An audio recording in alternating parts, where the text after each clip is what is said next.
l'image de mon œil nouveau. Mon amour des présages traverse les niveaux du bâtiment sans âge où nous nous aimons trop. Et tu pleures et je nage toutes les pupilles et l'eau. Dehors casse les grillages, les barrières et ta peau. Et ta peau davantage que n'importe quel mot me montre les visages des amours sans rivaux. Ta peau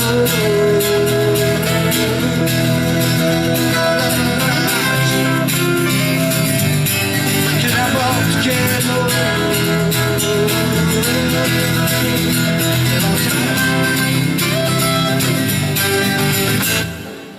Et l'ensemble des visages exposés des vitraux, des chambres et des garages, des gares, des hôpitaux. Et bien la première méduse, elle est là. Accrochée à un pommier. Donc un pommier qui était le long d'un mur de l'autre côté de ce bâtiment et qui a donné en fait l'impulsion de choix d'aquarelles, d'oiseaux, de pommes, de dessins de silhouettes de fruitiers et d'un petit cabinet de curiosité. Donc il reste un pot de confiture qui était là, qui était en bas. Et puis cette petite bouteille qui était en bas. Et du coup j'ai vraiment mélangé ce qu'il y avait dans ce lieu avec mes petites histoires à moi, un petit chez moi en fait, reconstitué ici à Longueville. Et après donc la seconde méduse, qui est une pièce qui a été réalisée pour cet auteur dans cette écurie et qui rebondit à tout mon travail qui est plutôt ici, je travaille le tissage, le tressage associé de tous les matériaux. C'est parti de l'osier ou du rotin comme sur les tapettes à tapis qui sont derrière. Et après là on est sur le papier et puis on retrouve la matière un peu plus organique et comment un tissage régulier et presque mathématique peut se mélanger à de la matière plus libre, comme pour la méduse. C'est une méduse en fait, c'est une simplification de la méduse, qui est une forme pour moi qui est emblématique aussi de ces rivages de bord de Manche, mais aussi une rencontre avec un matériau qui est ce fil à broder bleu et qui m'a fait un bien fou en fait au moment de travailler cette pièce, qui est reposant, qui parle peut-être de profondeur. Donc ça a été un petit moment de joie et qui a commencé en fait dans des petites maquettes qui sont présentées dans un autre espace de ce lieu magique. M'arracher le dos, comme il cogne, on s'agenouille sans dire mot. Alors en fait, j'ai réuni ici 14 œuvres des grands maîtres de la peinture de la Renaissance. Et ce qui unit chacune de ces œuvres, c'est en fait la paix et la sérénité qu'elles véhiculent. Alors, certains pourraient être surpris que je me permets d'interpréter des maîtres aussi célèbres et que surtout je me suis permis de transformer un peu au niveau des couleurs, des contrastes, leur travail et tout ça, et puis surtout de peindre dessus. Mais ce que je peins, c'est pas par une prétention quelconque de vouloir intervenir sur déjà ce qui est parfait, mais ce que je peins en fait, c'est l'âme des tableaux. C'est ce qui sort des tableaux qui a, je pense, quelque part toujours existé, mais à l'état invisible. Donc, je commence par faire des reproductions de certaines œuvres. Après, je les imprime sur des papiers destinés à la lithographie, normalement. Et après une méditation qui peut durer 1 heure, 2 heures, j'attends que l'information me soit donnée pour faire ce que vous voyez, des cercles, des traits, des choses, et qui ne sont absolument pas décidés par moi-même, mais qui viennent purement de l'intuition issue de mes méditations. Voilà, donc en ce sens, j'ai le sentiment de ne pas trahir ces grands maîtres, parce que je mets juste en couleur et de façon visible ce que je crois est quelque part déjà présent. Ce sont les âmes des tableaux eux-mêmes, car je pense que les tableaux ont leur propre esprit venant déjà de à l'origine des peintres qui ont créé ces œuvres.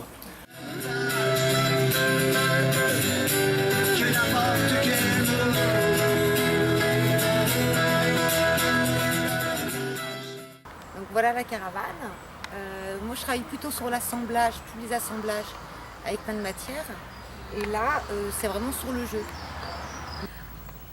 Où les jouets ont été déconstruits, reconstruits. C'est un espace d'expo et en même temps un espace de vie où on peut jouer. Je peux faire un peu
par bribes, par petits bouts. Donc ma manière de bosser est assez complexe en fait. Je fais un petit truc dans un coin, je le rubrique, je le mets dans une boîte et j'attends qu'il y en ait un autre qui arrive et puis ensuite un autre. Et des fois ça peut prendre beaucoup de temps avant qu'une pièce soit totalement finie. Alors je prends l'exemple, celle-ci elle a été commencée en 89 et elle a été terminée, version finie, terminée en 2014. Voilà, j'y toucherai plus.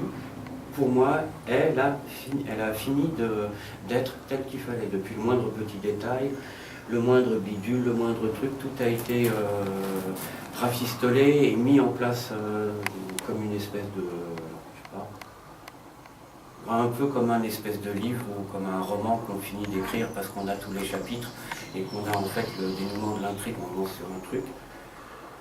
Et puis on voit comment ça évolue. Alors des fois, il y a des processus, ça va des fois très vite, et puis des fois c'est lent. Les jarres par exemple, là, j'ai le projet, je l'ai en tête depuis une bonne dizaine d'années. C'est un croisement entre jardin sec, carré sansui japonais, jardin, voilà, et puis Memento Mori. L'ancien nom de Rappelle-toi la mort en latin, qui est l'ancien nom des vanités, qu'on mettait en permanence sur les fameuses natures mortes, les premières natures mortes, où on a un crâne, une bougie qui est éteinte volontairement pour dire attention, tout ça c'est éphémère, on est juste sur le fil du rasoir entre la vie et la mort, et il suffit qu'il n'y a plus rien. Quoi. Voilà. Et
Alors là on est devant trois têtes de belles dimensions qui sont en fait des photographies de statuaires que j'ai qui sont travaillées par le temps. C'est des patines qui sont très travaillées par le temps. Et donc on voit le passage du temps sur ces visages. Ces visages vont bien au-delà de nous, ils regardent beaucoup plus loin. Ils sont tranquilles, ils sont bien en tout cas là. Mais la difficulté en fait, parce que quand tu regardes, tu vois par exemple celui de droite dont tu parles là, tu vois l'œil, l'orbite est vide. En fait, la difficulté en photographie, ce que j'ai rencontré comme plus grande difficulté, c'est une leçon pour le portrait d'ailleurs, c'est de recréer le regard. Il faut donner l'impression du regard. Bah oui, parce qu'en fait, donc de en la général, vie, parce que ce qui est vivant, c'est le regard, à la limite. Parce que là, il est un peu de profil, il est un peu, tu vois, un peu tourné. Alors que les autres, ils sont vraiment de face. Donc on sent qu'ils ont un regard de vide, puisque c'est de la pierre. Lui, il a un regard vivant, quoi. Ouais. Et c'était toute la difficulté, parce que quand on est devant, c'est une chose morte, quoi. Et il faut justement la bonne lumière, et puis le cadrage parfait, quoi. Comme si à un moment donné, c'est comme devant un portrait d'une personne, il y a quelque chose de tragique qui se révèle. Et même devant quelque chose d'inerte comme ça, grâce à la lumière, celui qui est le moins vivant, c'est celui qui se du révèle. milieu, en fait. Celui qui est le moins vivant, je trouve, finalement. Oui, en même temps, il y a quelque chose de très sensible que j'aime beaucoup, moi. Mais bon, oui, mais tu as raison. Alors ça, c'est autre chose. C'est par le rendu.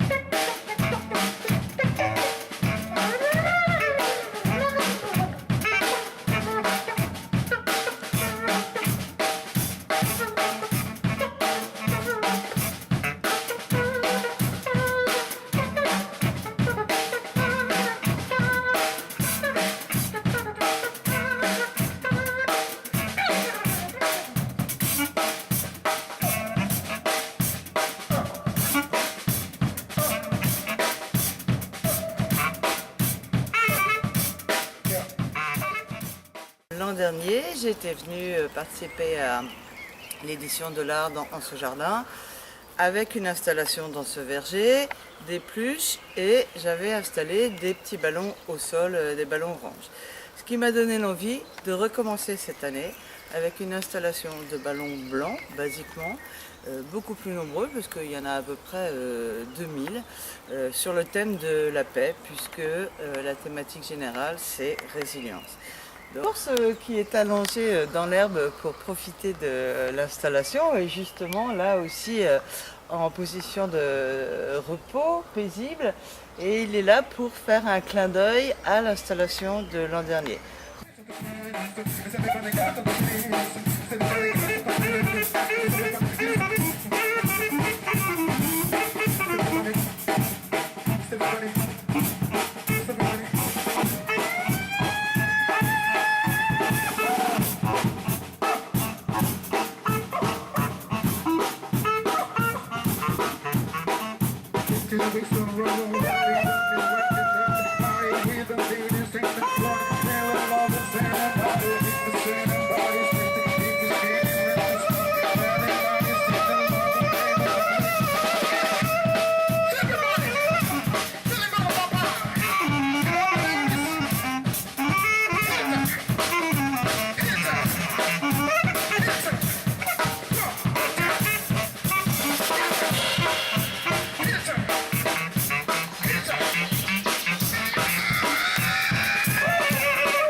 Puis alors ça me fascine. C'est classe, hein. Puis t'as vu de loin avec les lumières comment ça percute. Elle a le bon instinct parce qu'elle a juste mis un endroit de plus de lumière en fait. Oui, en fait, le truc c'était là quoi. Plus de lumière est créé, en fait, c'est le fait que l'arbre bah voilà, soit tombé quoi. soit tombé, qui crée le... Je suis Sandrine Lepelletier. Mon travail est exposé à la fois en première partie dans l'entrée du jardin et à la fois dans la forêt. Donc je me suis inspirée de mon travail que je fais déjà plutôt un peu chamanique.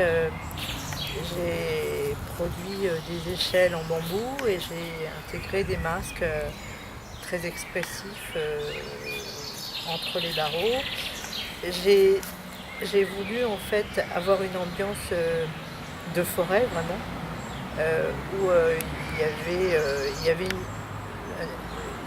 une sorte d'isolement par rapport à la vie quotidienne et je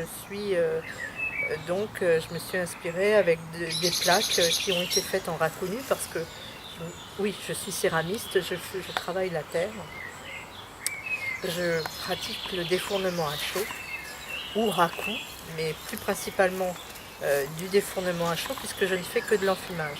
Je ne pratique pas, je mets très peu d'émail dans mon travail, très peu de couleurs vives, du brillant. J'utilise des engobes vitrifiées mat. Donc j'ai fait une sorte de scène où il y a quatre totems en terre enfumée avec ocre vitrifié qui s'opposent et qui sont chapeautés par une échelle qui tient sur un arbre de la forêt de...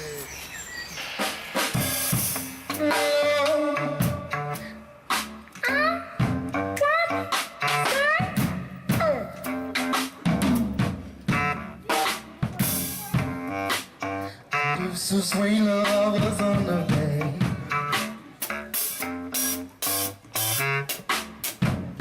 You got to soon see.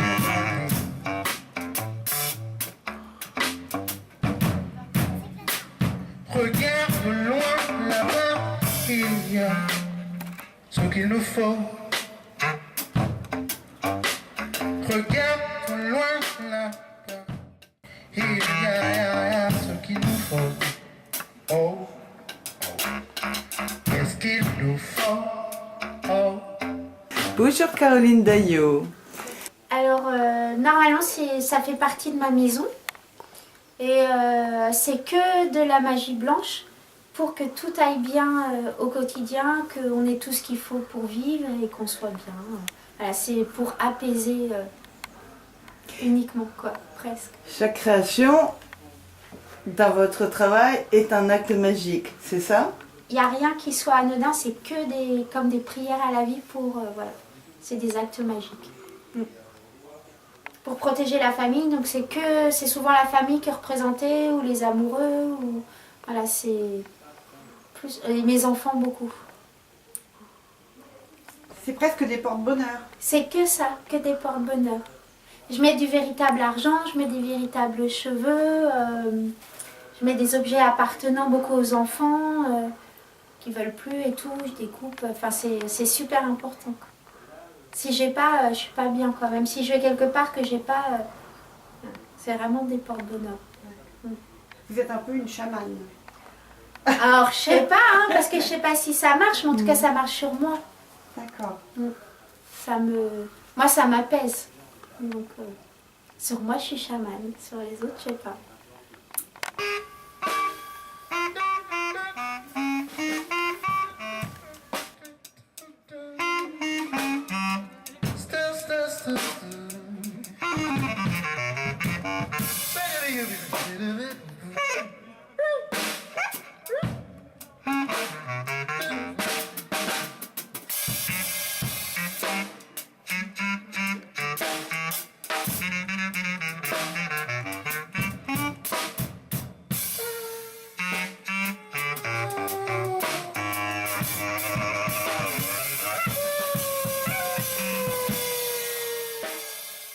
Une série d'anges, il y en a 12 de ces anges en grand format. Ils sont faits sur du papier très fin, qui est un papier de Chine. Et les ailes sont toutes identiques ou presque. Elles ont été réalisées par empreinte d'un morceau, d'un col de dentelle en fait. Et donc une fois que j'ai réalisé mes 12 cols de dentelle, il y a une image qui s'est imposée, c'est l'image de cet homme vu de dos et au crâne rasé, à la tête complètement rasée, et donc qui est traité différemment sur chaque dessin. Il y a des endroits où il est très plat, comme sur celui-ci par exemple, où il y a peu de relief musculaire, on va dire, on dirait presque un découpage. Et puis on arrive à des traitements beaucoup plus réalistes, où on voit une musculature, où on voit une puissance et une lourdeur même du corps de cet homme.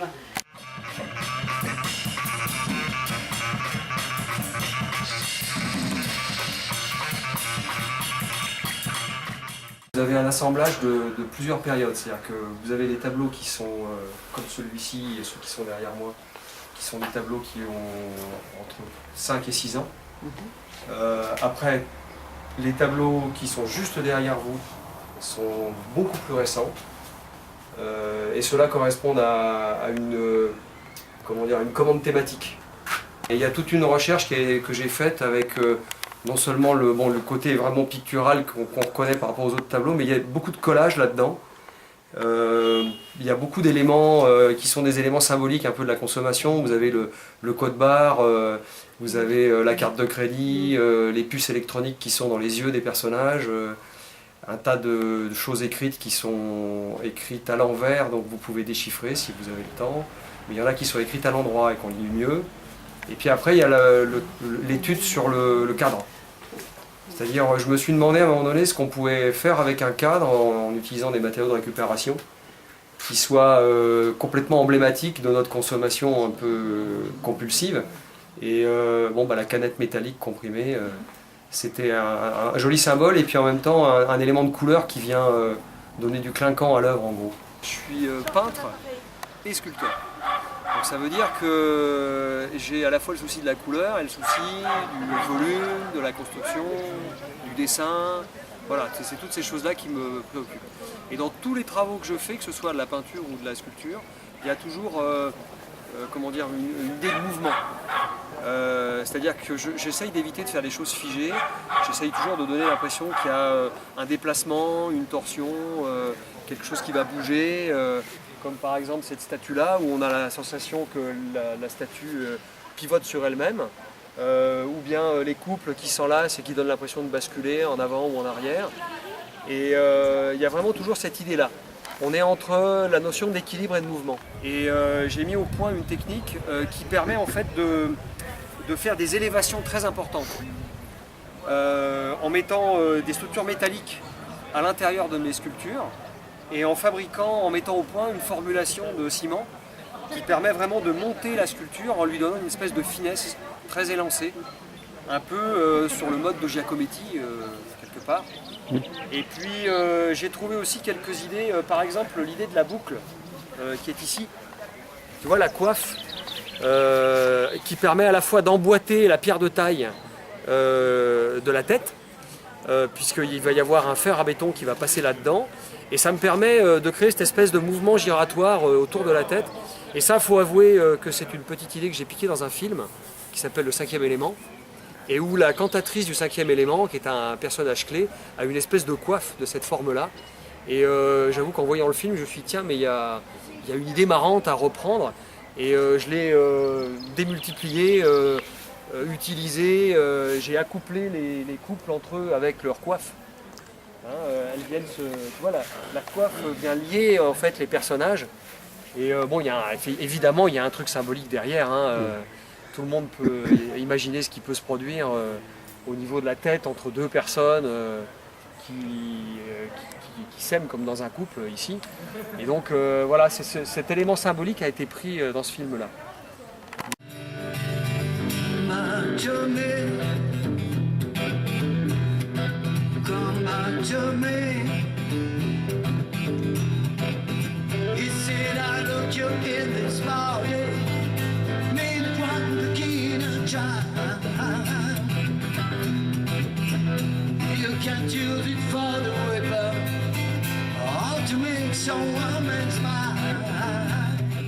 Donc moi je travaille avec des matériaux comme les ardoises, les tuiles, des briques du pays de Bray. Et donc chaque année je me donne un thème, et l'année dernière et en 2015 j'avais travaillé sur l'actualité, et en particulier les migrants. Donc les migrants qui traversent la Méditerranée, et puis les migrants qui arrivent en nombre et vers un Eldorado qui finalement peut être aussi une cage avec du barbelé, avec des grillages qui sortent un peu je dirais, à un cul-de-sac. Mais il y a tout à fait d'autres interprétations. Ça s'appelle droit devant. Alors, dans quel sens de la gauche vers la droite ou de la droite vers la gauche, ça dépend. Si on est optimiste, négatif. Et puis on peut y voir aussi le destin de l'homme, hein, qui va inéluctablement vers la fin. Et on peut y voir même l'Arche de Noé, si on imagine remplacer les animaux par des humains. Voilà. C'est une sculpture qui a pour but de faire parler, d'interpeller, de discuter, d'échanger. Et comme c'est à peu près à la taille, au niveau des enfants, souvent ça les interpelle aussi. Voilà. Ça leur rappelle des petites figurines.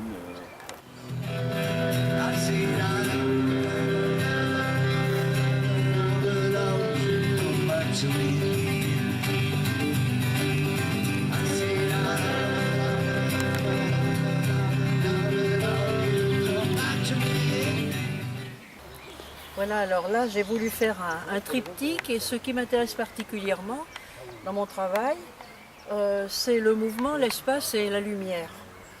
Et là j'ai essayé de faire une composition avec un mouvement qui se prolonge d'un élément sur l'autre, en sautant d'une surface à l'autre. Alors le travail lui-même est exécuté avec du verre bullseye, qui est fabriqué aux États-Unis, à Seattle. C'est importé par l'Allemagne pour différents pays d'Europe. Et c'est un verre qui a des tas de qualités techniques, parce qu'il se soude parfaitement à la fusion. Toutes les couleurs, les baguettes ont le même coefficient de dilatation, et tout se soude parfaitement de façon homogène. Donc, comme je suis peintre et sculpteur, j'ai voulu faire des compositions intégrées à des volumes.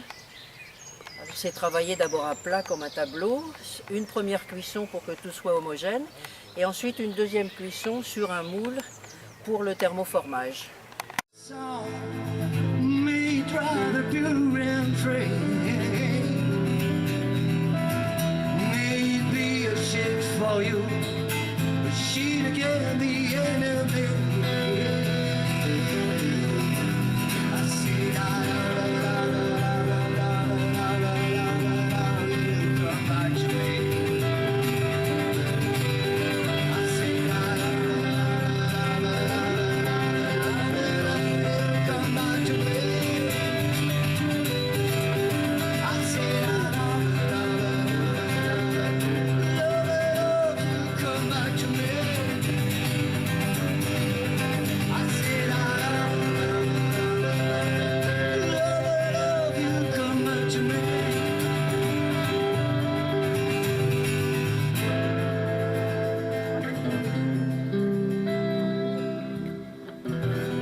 Ceci parce qu'on avait beaucoup d'amis qui nous avaient quittés, donc on s'était dit voilà, on rend hommage par un mur tout blanc, le mur des anges, parce que ce sont devenus des anges. Alors on a récupéré des petites un rouleau de bandelettes qu'on a découpé et qu'on a soudé sur un filet de pêche, et nous-mêmes avons été surpris par le mouvement du filet. Très agréable, très doux. On a envie de pénétrer à l'intérieur, de se noyer dans ce nuage de bandelettes, et on aime ça. On aime ce côté association, vent, mouvement, et cet effet de blanc, de lumière, neigeux.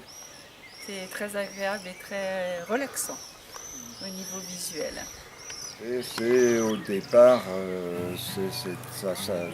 sur le long terme, mon boulot suit un petit peu l'histoire de l'humanité. Il y a eu des étuis pour d'éventuels écrits védaïques. Il y a eu donc les portraits intérieurs qui sont faits de strates en dessous, avec ces strates qui sont les histoires familiales, tout ce qui nous arrive par nos ancêtres. Là-dessus, on doit se faire une personnalité et ça donne. Alors, évidemment, c'est open.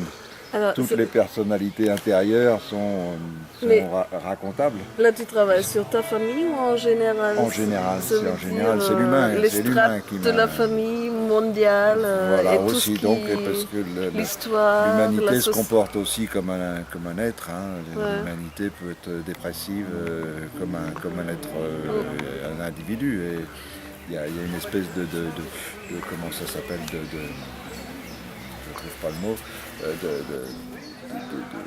de multiplication, si on veut. L'humanité est faite d'individus et chaque individu peut produire un état d'esprit à l'humanité. Mais si je regarde cette sculpture, elle est quand même assez violente. Ça veut dire pour moi, si je prends ta volonté des strates et toute l'histoire mondiale, histoire familiale, et tout ce que tu dis là, c'est pas violent, peut-être. Non, mais si je la regarde, il y a beaucoup de choses qui explosent dedans. Oui, mais il y a beaucoup de choses qui explosent en ce moment dans l'humanité. Ah, mais c'est sûr.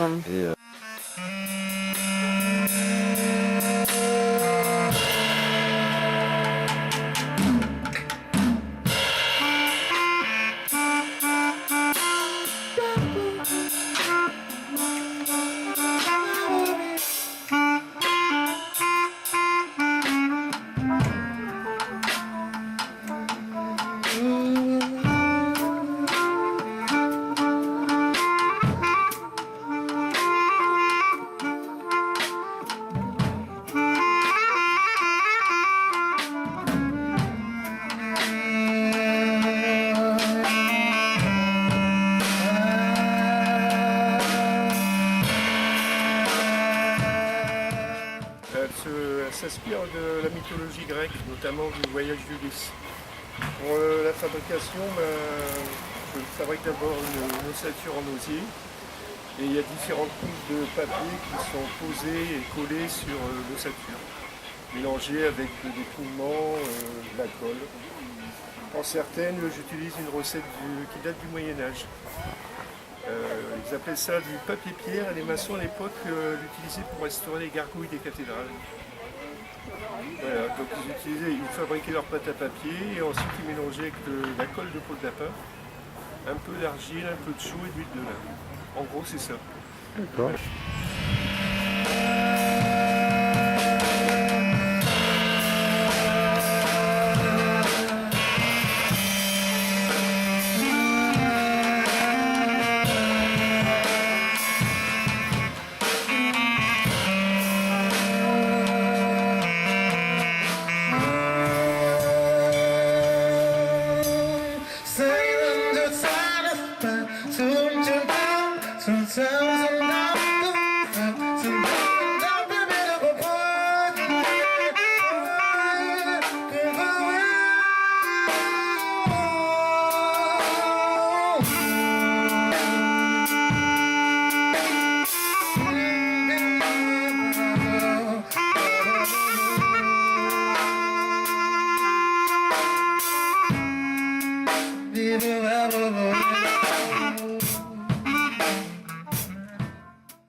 Ces cuissons-là sont faites avec du bois, de la sciure de bois, de l'eau, des chocs thermiques. Enfin, on a l'impression d'être un peu des sorcières sur ce chaudron, ça chauffe, ça fait de la fumée.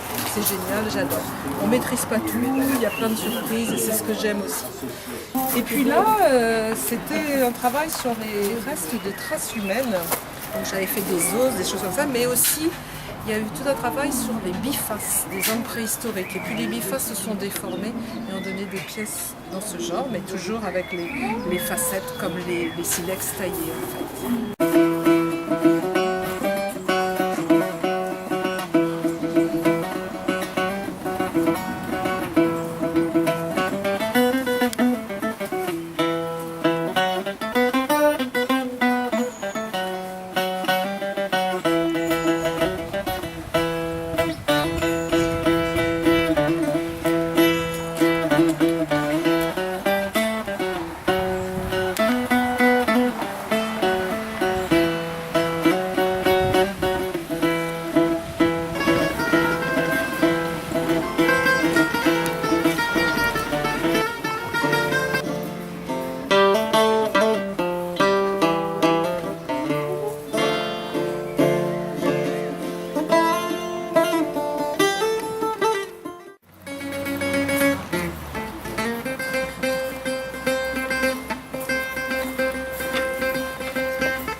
très heureux de vous présenter le plafond vertical.